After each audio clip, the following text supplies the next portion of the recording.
예, 인사드리겠습니다. 존경하는 의향 시민 여러분, 그리고 부곡동 주민 여러분, 저 미래통합당 국회의원 후보 기호 2번 신계용입니다.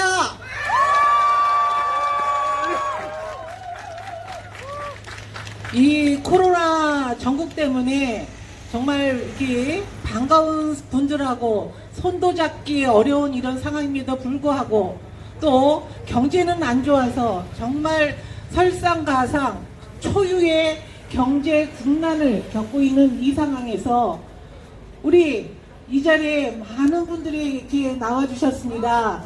너무너무 감사드립니다. 고맙습니다.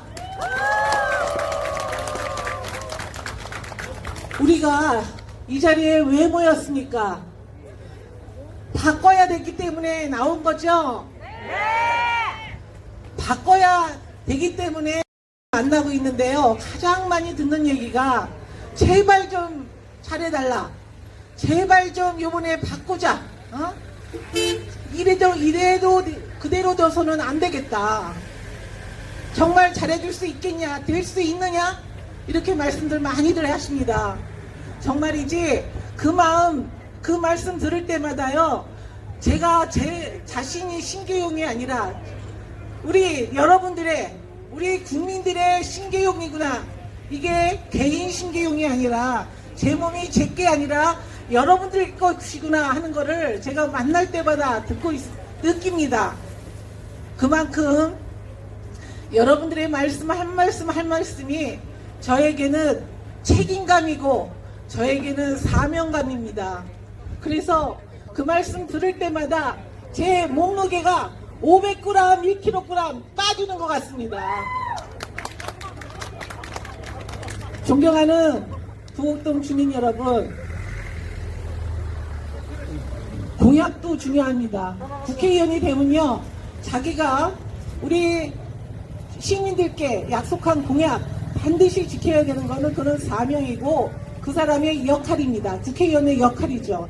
그렇지만 그것보다 더 중요한 것은 이 문재인 정권이 지난 3년 동안 잘못해 놓은 거, 이거 제자리로 돌려놓는 거, 이게 먼저 정상화돼야지 공약도 가능한 겁니다. 안 그렇습니까, 여러분? 지난 3년 이 문재인 정권이 가장 잘한 게 사실 없어요. 안보, 외교, 가장 문제되는 거 경제 실정으로 인해서 우리 지난 3년간 우리 국민들 정말 암울했습니다. 급격한 최저임금 인상으로 해서 중소기업인, 소상공인 자영업자들 정말 한숨만 졌고요.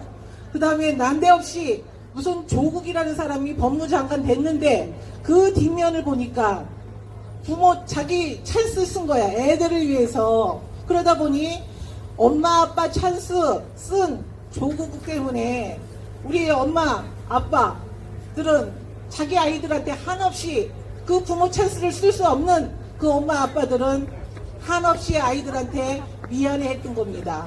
이런 지난 3년 동안의 문재인 정권의 실정 반드시 바로 잡고 정상으로 돌려놓는 게 저의 역할이고 국회의원의 역할이라고 생각합니다. 우리 오늘 이 시간 정말이지 함께 모여서 이번에는 바꿔서 제대로 국가를 제대로 날 수 있도록, 제대로 갈 수 있도록 그 마음 한마음이 돼서 오늘 이 자리에 모이셨습니다. 정말 우리 주민 여러분, 시민 여러분, 우리 박형준 중앙당의 선대위원장님께서 우리 부곡동 주민들을 위해서 이렇게 힘 모아주시기 위해서 내려오셨습니다. 먼저 박수 한번 먼저 부탁드리겠습니다. 우리 박형준 위원장님이십니다. 고맙습니다, 위원장님. 네, 감사합니다.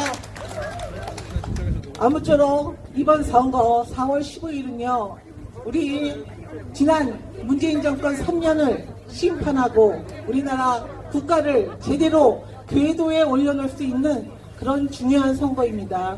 제 한 몸 부서져라 열심히 해서 정말 필승해서 우리 자유우파 우리 시민들께서 원하시는 그런 일들 반드시 해낼 수 있도록 최선을 다하고 온 신명을 바쳐서 열심히 하겠습니다. 사실 이 자리에 저는 지난 과천시장을 했습니다만 의왕에서는 저 신계영이를 잘 모르십니다. 그러시죠? 그럼에도 불구하고 저 신계영이를 보러 이 자리에 나오신 게 아니라 미래통합당이 뭔가 좀 잘해내려고 그 부탁에 말씀하시려고 이 코로나 이거를 뚫고 나오신 거라 저는 믿습니다. 앞으로 남은 기간 정말이지 열심히 해서 우리 미래통합당이 필승하고 국회의원이 한 명이라도 더 나올 수 있도록 해서 우리나라 국가가 제대로 서고 우리나라 경제가 제대로 달려갈 수 있는 그런 날이 될 수 있도록 최선을 다하겠습니다. 아무쪼록 오늘 이 자리에 나오신 여러분들 정말 감사드리고요. 최선을 다해서 반드시 기호 2번 미래통합당 승리하고 신계영 국회의원 돼서 우리 의왕 시민 여러분들 부곡동 주민 여러분들의 염원을 온몸으로 받아서 신명을 다해서 이 한 몸 부서져라 열심히 하겠습니다. 우리 기호 2번 신계용 미래통합당 기호 2번 신계용을 꼭 기억하시고요. 코로나는 우리가 언제 끝낼지 모르는 재앙이지만 문재인 정권의 경제 실정만은 우리 손으로 직접 끝낼 수 있습니다. 그렇죠? 네. 4월 15일 포기하지 마시고 꼭 선거에 참여해 주시기를 진심으로 부탁드립니다. 이만 오늘 인사에 가름하겠습니다. 감사합니다. 열심히 하겠습니다. 신계영! 신계영! 신계영! 예. 감사합니다. 우리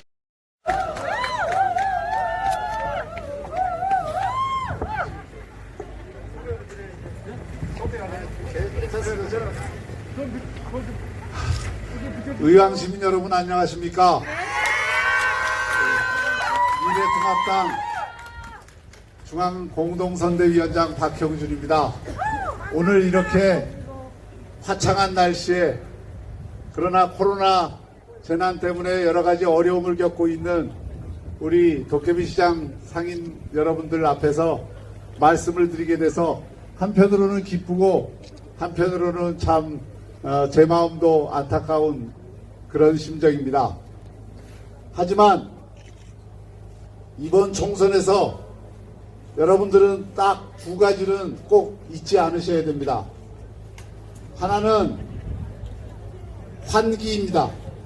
잊지 말자 하는 건데 무엇을 잊지 말아야 되느냐? 지난 3년 이 문재인 정부 국정에 대해서 또 그 국정의 실패에 대해서 결코 잊으셔서는 안 됩니다, 여러분. 제가 며칠 전 심야 토론에서 그렇게 물었습니다. 민주당 의원에게, 선대위원장에게 문재인 정권 들어서 하나라도 잘한 게 있으면 한번 꼽아보시라고. 외교를 잘했습니까? 미국하고는 그악하고, 미국하고는 뜨악하고, 중국은 그악하고, 일본하고는 최악인 이 외교 잘하셨습니까? 북한 핵무기 포기하게 만들겠다고 북한 바라기만 하더니 북한 핵무기 1mm라도 없앴습니까? 청와대에 일자리 상황판 만들어 놓고 일자리 확 늘리겠다고, 매일 늘리겠다고, 그래서 그것을 대통령이 직접 작성하겠다고 말씀을 하시더니 일자리는 30, 40대 우리 대한민국의 허리가 될 그 청년들의 일자리는 확 줄었습니다, 여러분. 대신 국민들 세금으로 찔끔 돈 주는 단기 단기 일자리, 알바형 일자리는 확 늘려놨는데 그것은 세금으로 늘리는 일자리지 세금을 내는 일자리가 아닙니다, 여러분. 일자리, 어떤 일자리 만들어야 됩니까? 세금을 내는 일자리 만들어야 되겠죠? 그 일자리 누가 만듭니까? 기업들이 만들고 중소상인들이 만들고 여기 자영업 하시는 여러분들이 만드는 일자리입니다. 그 일자리는 다 줄었습니다. 이래놓고 일자리 정부라고 할 수 있겠습니까, 여러분? 서민들 위한다고 했습니다. 서민들 위한 정부라고 했는데 이 정부 들어서 3년 지나놓고 보니까 하위 제일 어려운 분들 20%의 소득은 오히려 확 줄었습니다. 그렇다고 그 위에 차상위 계층 20% 소득이 들었느냐? 그분들도 줄었습니다. 그러면 그렇다고 그 위에 3분위 계층 우리나라의 40%에서 60%까지 해당되는 그분들의 소득 늘었느냐? 그분들 소득도 또 줄었습니다, 여러분. 이래놓고 일자리 정부, 경제 살린 정부라고 할 수 있겠습니까, 여러분? 이 정부 들어서 대통령이 취임사에서 이렇게 얘기했습니다. 기회는 평등하고 과정은 공정하고 결과는 정의로울 것이다. 정말 좋은 얘기입니다. 저는 그대로만 했으면 문재인 대통령 박수 받았을 거라고 생각합니다.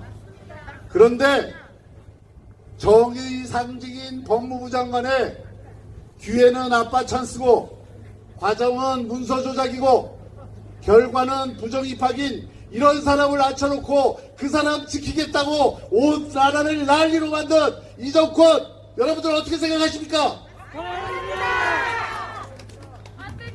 이런 문제에 대해서 윤석열 총장이 검찰의 정당한 수사를 이용을 해서 수사를 하니까 그걸 막겠다고 그걸 검찰개혁이라는 이름으로 검찰 장악을 하겠다고 온 나라를 난리로 만들어 놓고 지금 이 순간에도 이번 총선에서만 이기면 윤석열 총장을 공수처 수사 1호 대상으로 삼겠다.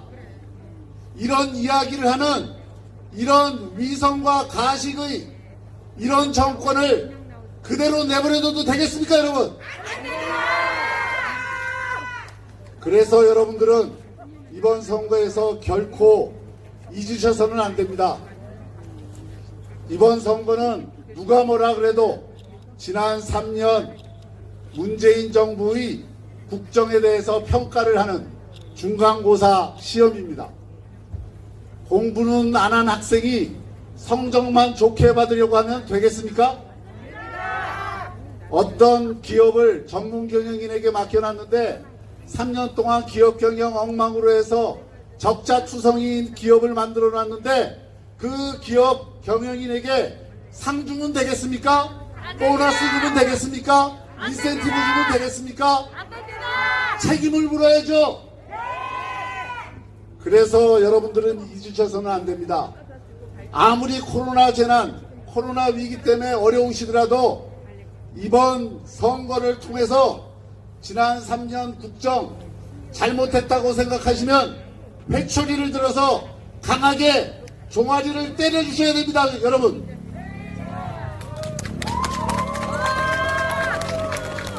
제가 더 기가 막힌 것은 우리나라 세계에서 가장 경쟁력 있고 흑자를 엄청나게 냈던 원전기업 두산중공업이 지금 망할 지경에 이르렀습니다. 왜 망했습니까? 쓸데없이 관념적으로 탈원전하겠다고 그 무지막지한 정책을 써서 멀쩡한 원전들 세우고 짓기로 한 원전 안 짓다 보니까 일자리 그 기업 망하게 돼서 일자리 확 줄고 창원 지역 경제가 다 망했습니다. 그 대신 하겠다고 한 신재생 기업, 신재생 에너지, 그 태양광 큰 에너지 발전소는 거기에 들어가는 부품들이 국내 부품이 아니라 전부 중국 부품이라는 게 밝혀졌고 한전은 작년에 1조 3천억의 적자를 내고 그 적자도 모자라서 이 정권이 호남표 얻겠다고 한전공대를 1조 7천억 써서 지금 짓겠다는데 그 비용을 여러분들 전기값으로 다 내시겠습니까? 그렇기 때문에 우리는 두 번째 이번 총선에서 여러분들이 해주셔야 될 일이 있습니다. 바꿔야 합니다. 무엇을 바꾸느냐? 우선 이 나라 정권의 문재인 정권의 국정 기조를 바꿔주셔야 됩니다.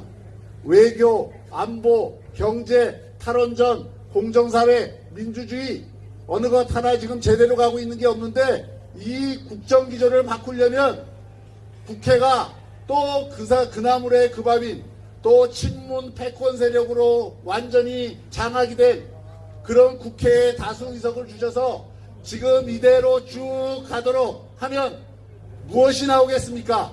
대한민국이 떨어질 낭떠러지가 나옵니다, 여러분. 그렇기 때문에 이번에는 반드시 야당에게 미래통합당에게 표를 모아주셔서 견제의 힘을 반드시 주셔야 합니다. 그래야 경제 정책 기조도 바꾸고 중소상공인 살리는 정책을 쓰고 기업들 투자할 마음 생기게 만들고 그래서 일자리 만들어내고 그리고 탈원전 이런 엉뚱한 정책 못 쓰게 하고 외교 제대로 하도록 하고 이런 정책의 큰 전환을 가져오려면 이번에 미래통합당 후보들을 완벽히 당선시켜 주셔서 견제의 힘, 정권의 정책 기조를 전환하는 힘 이걸 반드시 여러분들이 만들어 주셔야 됩니다. 저하고 청와대에서도 같이 일했습니다. 그리고 과천시장을 했습니다. 그리고 이 과천 의왕 지역에서 그야말로 서민들의 애환과 그리고 이 과천 의왕에 필요한 일들이 무엇인지를 행정 경험을 통해서 누구보다도 잘 알고 있는 후보입니다. 보통 사람이 똑똑하면 마음이 따뜻하지 않다 이런 얘기를 가끔 합니다. 저는 사람도 똑똑하고 마음도 따뜻합니다, 여러분. 그런데 저 못지않게 우리 이 신후보도 마음도 따뜻하고 똑똑하고 거기다 인물도 좋고 여러분들과 함께 할 수 있는 그런 자랑스러운 과천 의왕의 후보입니다, 여러분.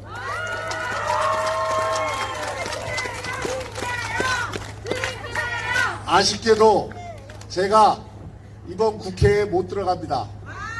통합한다고 불출마 선언을 일찍 하는 바람에 제가 지금 좀 후회는 합니다만은 그래놓고 지금 뭐 국회 들어간다 할 수 없어서 할 수 없이 이 선대위원장만 하고 저는 원내에 못 들어갑니다. 그런데 지금 그래도 미래통합당이 여기까지 분열되어 있던 보수와 중도가 하나의 정당으로 돼서 그 하나의